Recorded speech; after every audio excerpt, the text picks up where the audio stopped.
नमस्कार दोस्तों। स्वागत है आपका आपके अपने YouTube चैनल स्टडी विथ गुरुजी में। तो दोस्तों, इस चैनल पर हम पिछले कुछ समय से सेकेंड ग्रेड के पेपर फर्स्ट के हिस्ट्री भाग का अध्ययन कर रहे हैं, जिसमें हमने प्रथम अध्याय राजस्थान की सभ्यता के कुछ भाग कालीबंगा, आहड़, बैराट और गणेश्वर का अध्ययन नोट्स पैटर्न से किया है। एक महत्वपूर्ण बात जो कि नोट्स के बारे में है, तो दोस्तों नोट्स आपको हमारे टेलीग्राम चैनल स्टडी विथ गुरुजी 7773 पर उपलब्ध हो जाएंगे। इसीलिए क्लास में आप केवल और केवल समझने का प्रयास करें, बाकी नोट्स की चिंता ना करें, वो आपको मिल जाएंगे। और इसीलिए आप टेलीग्राम चैनल को ज़रूर से ज्वाइन कर लें, लिंक डिस्क्रिप्शन में दी गई है।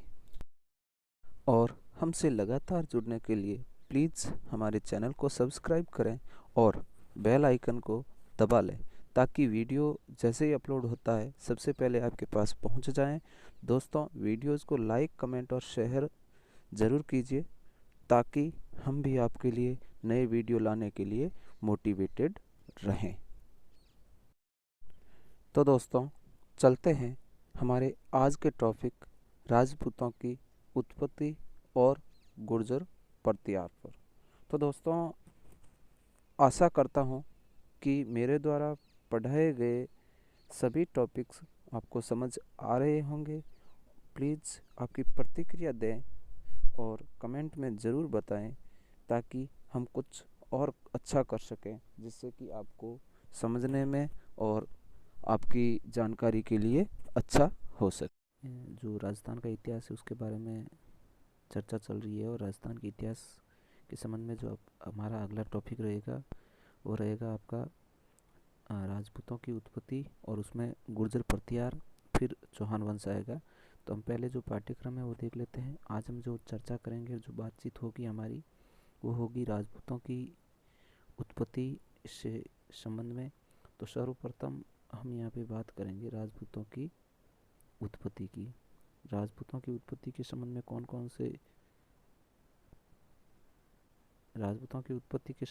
कौन से जो मत है वो दिए गए हैं, कौन कौन से मत इसके संबंध में रहे हैं, और सबसे प्रमुख मत कौन सा था, और इतिहासकारों ने अंतिम रूप से कौन से मत को मंजूरी दी, ये सब पढ़ेंगे। फिर आएंगे हम गुर्जर प्रतिहारों पर। तो सबसे पहले गुर्जर प्रतिहारों की जो राजधानियाँ हैं वो चर्चा करेंगे, उसमें जो शासक हैं वो पढ़ेंगे, उसमें से जो महत्वपूर्ण शासक है उनके बारे में हम अध्ययन करेंगे। तो सर्वप्रथम हमारा रहेगा हरिश्चंद्र, फिर नागभट्ट प्रथम, इनके बारे में, इनकी जो उपाधियाँ हैं और इन्होंने कौन कौन से युद्ध लड़े, किस शासक को हराया और किस शासक से हारे, ये सारी बातचीत हम यहाँ पे करेंगे। नागभट्ट प्रथम के बाद में वत्सराज, फिर नागभट्ट द्वितीय, मिहिर भोज, महेंद्रपाल, महिपाल, और उसके बाद में जो अन्य शासक है वो हम चर्चा करेंगे। अन्य शासकों में जितने भी हैं, चाहे वो यशराज है, राज्यपाल है, सबके बारे में हम धीरे धीरे चर्चा करेंगे। तो दोस्तों, शुरू करते हैं आज की क्लास, और सबसे पहले बात करेंगे राजपूतों की उत्पत्ति के बारे में। चलिए आते हैं अपने टॉपिक पे, राजपूतों की उत्पत्ति। कुछ मत जो है चल रहे हैं राजपूतों की उत्पत्ति के संबंध में, और राजपूतों की उत्पत्ति के संबंध में जो महत्वपूर्ण मत है, सबसे ज़्यादा अगर किसी मत की चर्चा होती है तो वह है आबू पर्वत का गुरु वशिष्ठ अग्नि यज्ञ से उत्पत्ति, जिसमें राजपूतों की उत्पत्ति मानी जाती है। आबू पर्वत पर ऐसा माना जाता है कि वशिष्ठ गुरु जो है वो तपस्या करते थे, वो यज्ञ करते थे, और उस यज्ञ को जो राक्षस प्रवृत्ति के लोग थे, जो असामाजिक तत्व थे, वो यज्ञ को बार बार जो है विघ्न डालते थे। किसी न किसी प्रकार से जो वशिष्ठ मुनि हैं उनको परेशान किया करते थे।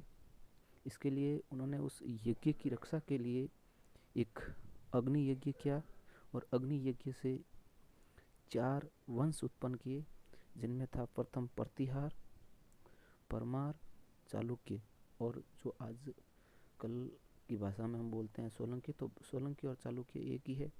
और उसके बाद में है चौहान। तो इन 4 वंशों की जो है वो उत्पत्ति है जो वशिष्ठ मुनि की अग्नि यज्ञ से मानी जाती है। और ये उल्लेख करता है चंद बरदाई।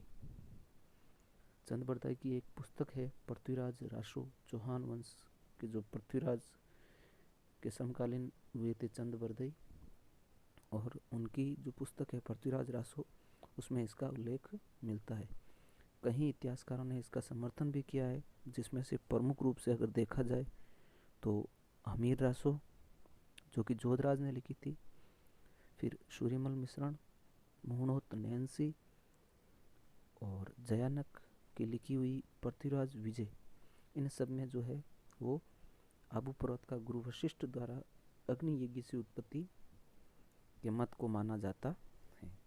फिर कुछ जो विदेशी इतिहासकार थे, उन्होंने राजपूतों की जो उत्पत्ति है वो विदेश की जातियां हैं उनसे बताई है। उनमें प्रमुख रूप से कर्नल जेम्स टॉड, जिन्होंने बताया कि एक विदेशी जाति है शक, जिसे शीथियन भी कहीं जगह लिखा हुआ मिलता है, उस शक जाति से है जो राजपूतों की उत्पत्ति को माना है कर्नल जेम्स टॉड ने।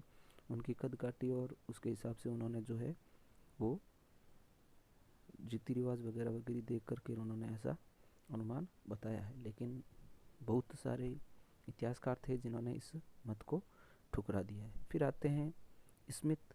स्मिथ ने राजपूतों की उत्पत्ति विदेशी जाति कुषाण से बताई है, और क्रुक ने विदेशी जाति हूण से इसकी उत्पत्ति बताई है।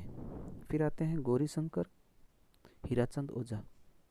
जीएच ओझा के अनुसार राजपूत सूर्यवंशी और चंद्रवंशी थे तथा प्राचीन क्षत्रिय थे, यानी कि वो आर्य थे और आर्यों की संतान है राजपूत, जो कि सूर्यवंश और चंद्रवंश से इनकी उत्पत्ति को माना है।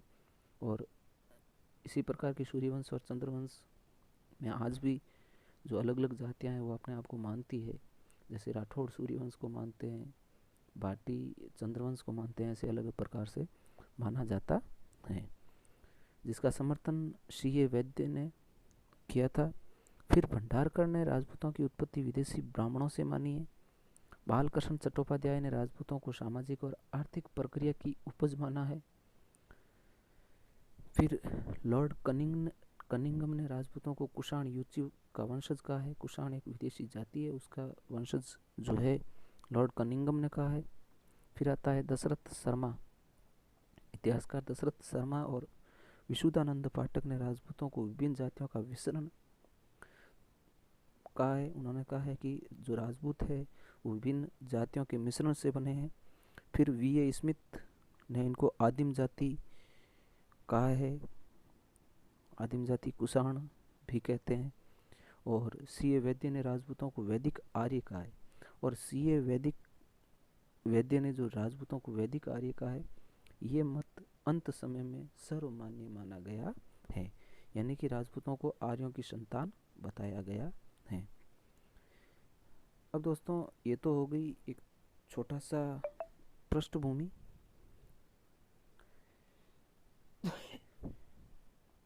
तो दोस्तों ये तो हो गई एक राजपूतों की उत्पत्ति से संबंधित छोटी सी पृष्ठभूमि। में हमें पढ़ना है गुर्जर प्रतिहार और नंबर 2 चौहान। तो यहाँ पे हम बात करेंगे आज गुर्जर प्रतिहारों की। तो नंबर 1 गुर्जर प्रतिहार शब्द में गुर्जर शब्द का अर्थ है गुर्जरात्रा। गुर्जरात्रा मारवाड़ और इसके आसपास के क्षेत्र को गुर्जरात्रा कहा जाता है। और प्रतिहार शब्द जाति का सूचक है। तो स्थान और जाति को मिलाकर के उनको गुर्जर प्रतिहार कहा गया था। हकीकत में उनकी जाति प्रतिहार थी, प्रतिहार राजपूत थे, और उनको गुर्जर जो है गुर्जरात्रा नामक स्थान से ये उनकी उत्पत्ति मानी जाती है, इसीलिए इनको गुर्जर प्रतिहार भी कहा जाता है। और जो ये गुर्जरात्रा स्थान से आए हुए हैं प्रतिहार, इसीलिए इनको गुर्जरात्रा के प्रतिहार यानी गुर्जर प्रतिहार कहा जाता है। गुर्जर प्रतिहार को गोपीनाथ शर्मा ने मारवाड़ के आसपास का क्षेत्र बताया। और दूसरी तरफ अगर देखा जाए तो प्रतिहार शब्द का शाब्दिक अर्थ होता है द्वारपाल। और ऐसा कहा जाता है कि प्रतिहार जो वंश है वो अपने आप को भगवान श्री लक्ष्मण जी का वंशज मानते थे। और रामायण के अनुसार वनवास काल में आप सभी को पता है कि लक्ष्मण जी जो है श्री राम के द्वारपाल हुआ करते थे। वो हमेशा अपनी जो उनकी झोंपड़ी थी, झोंपड़ी के बाहर उनकी रक्षा के लिए उनके द्वार पर जो पहरा लगाया करते थे। इसीलिए जो प्रतिहार थे वो भी अपने आप को द्वारपाल मानते थे। फिर आते हैं कि गुर्जर शब्द का उल्लेख कहाँ से मिला। तो गुर्जर शब्द का उल्लेख है जो 4 शिलालेखों से मिला है। पहले की जो जानकारी है वो शिलालेखों से मिलती थी। शिलालेख है, अभिलेख है, प्रशस्ति है, इनके अनुसार ही मिलती है। तो 4 शिलालेख थे जहाँ से इनकी जो है उल्लेख मिलता है, जिसमें रागनपुर, नीलकुंड, देवली और कराहड़ा नामक स्थानों से जो शिलालेख प्राप्त हुए हैं उनमें गुर्जर शब्द का उल्लेख मिला है। उसके बाद में कहा जाता है कि प्रथम बार अभिलेख्य उल्लेखित गुर्जर प्रतिहार शब्द पुलकेशिन द्वितीय की के दरबार में एक रचनाकार हुए थे, रवरीति, जिन्होंने एक अभिलेख लिखा था, एहोल अभिलेख। वहाँ से गुर्जर प्रतिहार शब्द प्रथम बार उल्लेखित माना जाता है, पुलकेशिन द्वितीय के समय। याद रखने योग्य बात है। तो दोस्तों यहाँ तक हमने बात की है कि राजपूतों की उत्पत्ति, फिर गुर्जर प्रतिहार,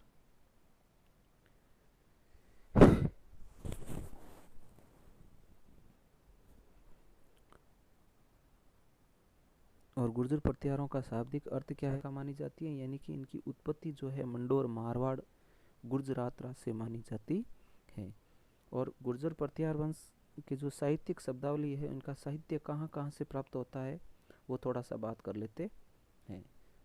वैसे विस्तृत चर्चा आगे करेंगे, लेकिन एक बार थोड़ा सा चर्चा कर लेते हैं। नंबर 1 एक रचना थी कुलई माला, जो उद्योतम सूरी ने लिखी थी। दूसरी हरिवंश पुराण, जो जिनसेन सूरी ने लिखी थी। राजतरंगिणी कलहण की रचित थी, और हरिश्चरित बाण भट्ट की लिखी हुई थी। इन 4 जो रचनाएं थी इनसे इनके बारे में जानकारी प्राप्त होती है। दोस्तों जो ये सारे के सारे नोट्स है वो मैं आपको पीडीएफ के रूप में उपलब्ध करवा दूंगा, तो यहाँ से आपको जो नोट्स बनाने की आवश्यकता नहीं है। आप सीधा का सीधा हमारे टेलीग्राम चैनल है स्टडी विद गुरुजी 7773, वहाँ पे जाके जुड़ जाइए, और वहाँ पे मैं जो है सारी की सारी अपडेट उपलब्ध करवा दूंगा। फिर आता है खुमाण रासों का दलपत विजय और प्रभावक चरित तथा चंद्र पर्व सूरी का। इन सब के अलावा अरबी यात्रियों से भी इनकी जानकारी मिलती है, जिसमें सुलेमान और अल मसूदी प्रमुख थे। आगे बात करेंगे ये किन के समय में आए थे, और इन्होंने यहाँ पे राजाओं को क्या कहा था, उनकी जो राजधानियों को क्या कहा था, ये सारी की सारी बात आगे करेंगे। तो पहले बात करते हैं, सुलेमान ने गुर्जर प्रतिहारों को जुर्ज कहा था, जबकि अल मसूदी ने इन्हें अल गुर्जर कहा था। याद रखना, सुलेमान ने जुर्ज और अल मसूदी ने अल गुर्जर। अपना नाम था अल, इसीलिए आगे अल लगा दिया। फिर अरबी यात्री इन राजाओं को बोरा कहते थे। प्रतिहार, देखो नाम रखा है सालों ने, प्रतिहार राजाओं को बोरा कहा करते थे। और चीनी यात्री वैन सोंग ने गुर्जर प्रतिहारों को कू चेलो कहा, और प्रतिहारों की राजधानी भीनमाल को पीलो मोलो कहा था। तो चीनी यात्री वैन सोंग ने प्रतिहारों को तो कू चेलो और प्रतिहारों की राजधानी को भीनमाल को उन्होंने पीली मोलो कहा था। अब बात करते हैं इनके शासकों की। तो नंबर 1 हरिश्चंद्र।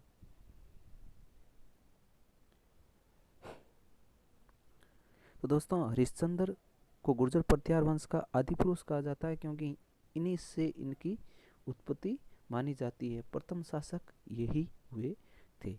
तो आदि पुरुष कहा जाता है जिन्होंने रोहिलिद्री उपाधि धारण की थी, और इन्होंने 2 शादियां की थी, जिनमें एक थी शतराणी जिसका नाम था भद्रा, और दूसरी थी ब्राह्मणी जिसका नाम था द्विजात्मा। तो दोस्तों ये आदि पुरुष है गुर्जर प्रतिहार वंश के, और इन्होंने रोहिलिद्री उपाधि धारण की थी। जितने भी शासक आते हैं उनकी उपाधियां हमें याद रखनी है, किस राजा ने कौन सी उपाधि धारण की है, ये सबसे ज़्यादा पूछा जाने वाला सवाल है। आगे बात करते हैं कि हरिश्चंद्र की जो शतराणी रानी थी भद्रा, उसके 4 पुत्र थे, भोगभट, कक, दद्द और रज्जिल। रज्जिल ने मंडोर को अपनी राजधानी बनाया, जोधपुर मंडोर, और रज्जिल ने राजसूय यज्ञ भी करवाया था। रचिल का पुत्र था नरभट्ट, जिसने उपाधि धारण की थी पीलपाणी, याद रखना पीलपाणी उपाधि है। और नरभट्ट का पुत्र था नागभट्ट प्रथम, जिसने मेड़ता को अपनी राजधानी, आगे पढ़ेंगे हम मेड़ता मैदान तक मेड़ता को कहा जाता था, उसको अपनी राजधानी बनाया था। और नागभट्ट प्रथम और जिसकी पत्नी का नाम था जाजिका, इनके दो पुत्र थे भोज और तात। भोज मिहिर भोज भी इसका नाम है, आगे हम चर्चा करेंगे। इसके पश्चात अगर प्रमुख राजा में बात करें तो सिलुक हुआ, जिसने साम्राज्य विस्तार करते हुए वल, उस समय का वल जो कि आज में जैसलमेर कहते हैं, के शासक देवराज भाटी को पराजित किया। जैसलमेर पर भाटियों का शासन था, तो देवराज भाटी को जो है वो पराजित किया और वहाँ पे अपना साम्राज्य स्थापित कर लिया। फिर सिल्लुक के दो पुत्र हुए, बाहुक और कुकुक, जिसमें कुकुक घंटियाला गांव है, वर्तमान में जोधपुर के पास है। वहाँ पे संस्कृत और प्राकृत भाषा में दो शिलालेख उल्लेखित करवाई, जिनको घंटियाला शिलालेख जो इतिहास में कहा जाता है। घंटियाला गांव का नाम है और ये जोधपुर के पास ही स्थित है। फिर आते हैं बाहुक, तो बाहुक ने जोधपुर के विष्णु मंदिर में भंडोर प्रशस्ति का उत्कीर्णन करवाया था 837 ईस्वी में। ध्यान रखना सिल्लुक के दो पुत्र थे बाहुक और कुकुक। बाहुक ने विष्णु मंदिर में मंडोर प्रशस्ति और कुकुक ने संस्कृत भाषा प्राकृत भाषा में घंटियाला शिलालेख, जिसकी संख्या 2 थी, का उत्खनन करवाया था। अब आगे बात करते हैं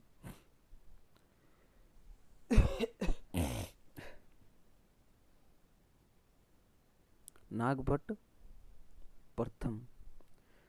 सबसे पहले इसकी उपाधि देखते हैं, तो इसको नागावलोक, नारायण और मल्लेच्छों का नाशक, मल्लेच्छों का नाशक ग्वालियर प्रशस्ति में उल्लेखित है। और ग्वालियर प्रशस्ति राजा भोज ने बनवाई थी, जिसका नाम था मिहिर भोज। याद रखना ग्वालियर प्रशस्ति राजा भोज ने बनवाई।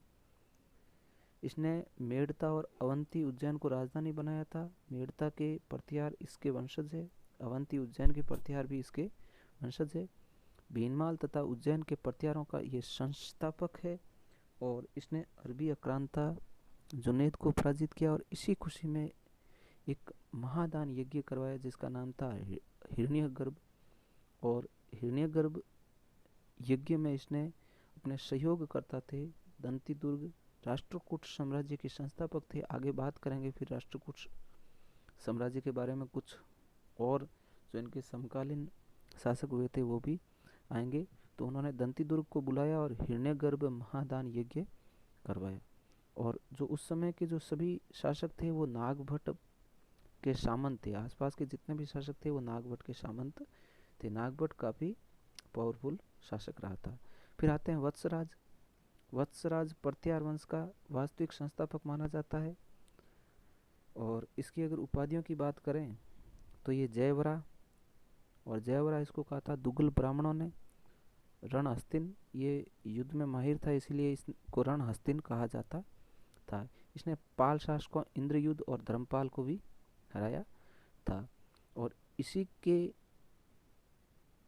काल में, इसी के समय जो दो शूरी रचनाकार थे, उद्योतन शूरी जिसने कुलहिमाला की रचना की थी 778 में, और जिनसेन शूरी जिसने हरिवंश पुराण लिखा था 783 में, दोनों इसके राज कवि थे। इसी के समय में कनौज के आधिपत्य के लिए त्रिपक्षीय संघर्ष की शुरुआत हुई, जिसमें प्रतिहार, राष्ट्रकूट और पाल शासकों के मध्य युद्ध हुआ था। और राष्ट्रकूट शासक दुरु ने वत्सराज को हराया था। याद रखना इसने पाल शासकों को हराया था, इंद्रयुद्ध और धर्मपाल को। और राष्ट्रकूट शासक ध्रुव ने वत्सराज को हराया था, जिसका उल्लेख मिलता है राधनपुर और वाणी ढिंडोरी अभिलेखों में। आगे बात करते हैं नागभट्ट द्वितीय। नागभट्ट द्वितीय भी काफ़ी पावरफुल रहा था। नागभट्ट द्वितीय के बारे में कहा जाता है, उसकी उपाधि थी परम भट्टारक महाराजा धीराज परमेश्वर जी वत्सराज, ये इसकी उपाधि है। और इस उपाधि का उल्लेख बुचकला प्रशस्ति में मिलता है। प्रशस्ति जो होती है वो राजाओं की प्रशंसा के बारे में लिखित होती है और उनकी प्रशंसा को लिखा जाता है, इसलिए उसको प्रशस्ति कहा जाता। फिर आते हैं रचना। तो नागभट्ट जो सेकंड था वो खुद एक कलमकार था और उन्होंने वली प्रबंध की रचना की थी। और इसने मुसलमानों, जिसे मुसलमानों को प्राचीन समय में तुरुस्को कहा जाता था, को पराजित किया था। और इसका उल्लेख है जो खुमान रासो दलपत विजय के द्वारा जो लिखी गई थी उसमें मिलता है। ये सारी की सारी हमने पहले पढ़ ली थी साहित्यिक शब्दावली में। फिर आते हैं चक्रा युद्ध। राष्ट्रीय युद्ध को इसने पराजित किया और धर्मपाल को भी इसने, पाल शासक था, इसको भी पराजित किया और कन्नौज को अपनी राजधानी बनाया। याद रखना, नागभट्ट द्वितीय ने कन्नौज को अपनी राजधानी बनाया और इसका उल्लेख मिलता है बड़ौदा ताम्रपत्र में।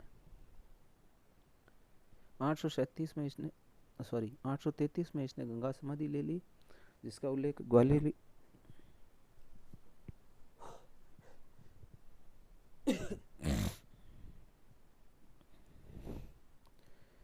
नागभट्ट द्वितीय ने 833 ईस्वी में गंगा समाधि ले ली थी, जिसका उल्लेख ग्वालियर प्रशस्ति में मिलता है। और ग्वालियर प्रशस्ति जो है वो राजा भोज ने लिखाई थी। चलो आगे चलते हैं।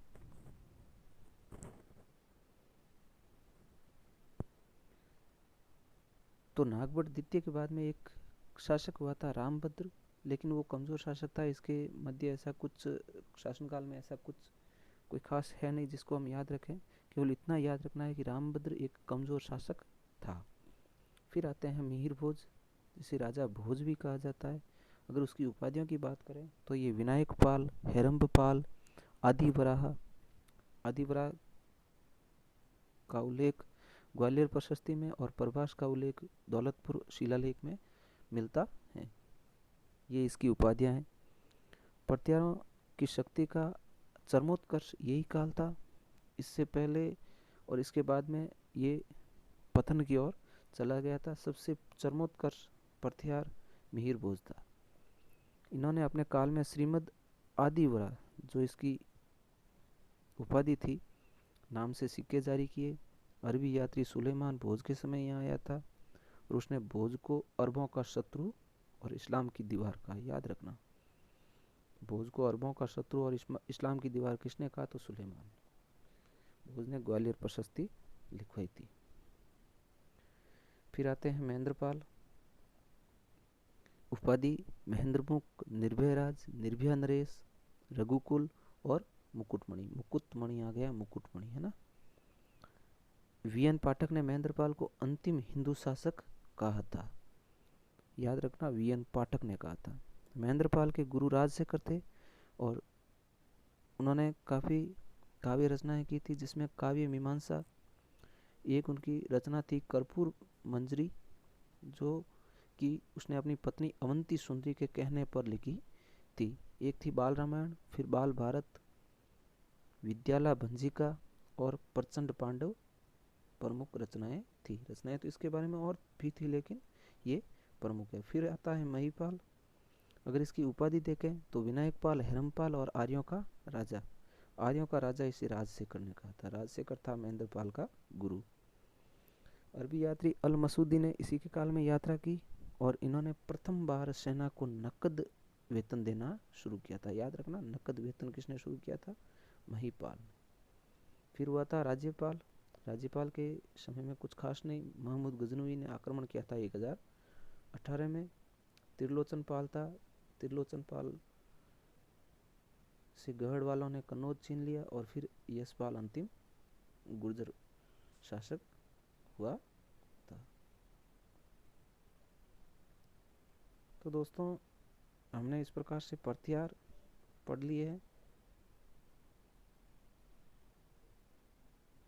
कल हम बात करेंगे चौहानों के बारे में।